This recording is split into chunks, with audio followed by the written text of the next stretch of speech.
I'm very pleased to have with me today Robert Theleen, the founder, the chairman, and CEO of ChinaVest. Bob has been in China since 1981. He moved from the US to Hong Kong in 1976 as an oil and gas banker and set up a specialist, what he calls a specialist merchant bank called ChinaVest, which today focuses on M&A advisory services and runs a private equity fund. And in total, they've invested about $500 million since 1981. I'm excited about talking to Bob because through him, I want to be able to get a sense of how corporate China has evolved since that time, what is it like today, and perhaps get a sense of where it's going to go in the near future. Bob, tell us a little bit about ChinaVest, how you started it, and what are you invested in right now?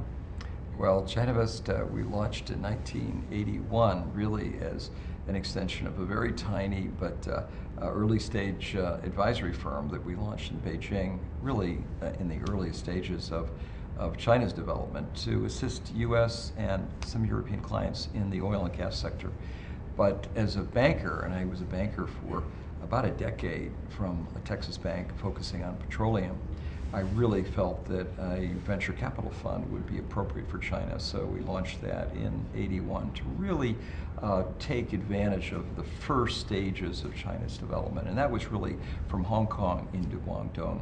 And that great rise, the Pearl River Delta in those early days was a pretty exciting place to invest money. Well, setting up a venture capital fund in 1981 anywhere in Asia would have been quite a challenge. The legal infrastructure wasn't in place. They wouldn't have understood what a venture capital fund does in a corporate investment. And China would have been even more challenging because a lot of the infrastructure wasn't in place. So why did you choose venture capital fund as a vehicle, and what were some of the challenges you faced at that point in time? All of the ones you mentioned, Emmanuel. And I think infrastructure, when you mention law, to me, law is a form of infrastructure. And as you know, as a lawyer, trained lawyer, that Hong Kong served many purposes, physical infrastructure and certainly legal system.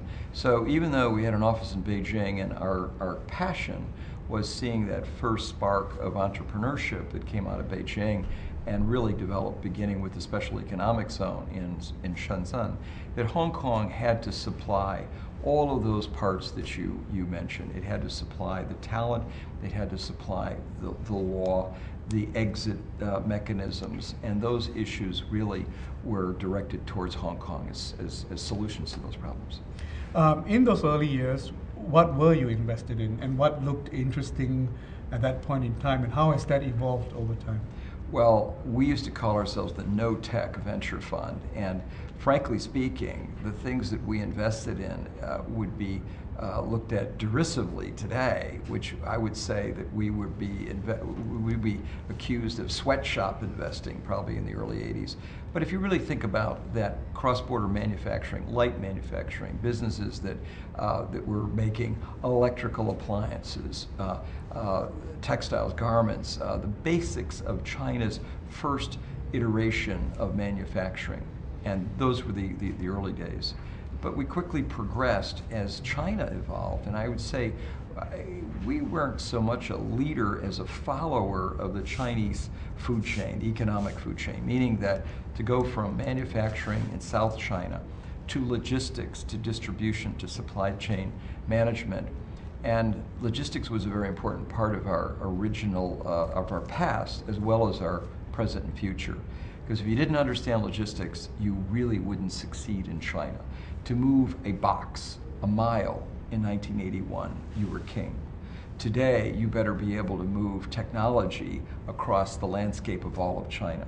So each of those steps, I would say, logistics plays a huge part of the success of any business in China.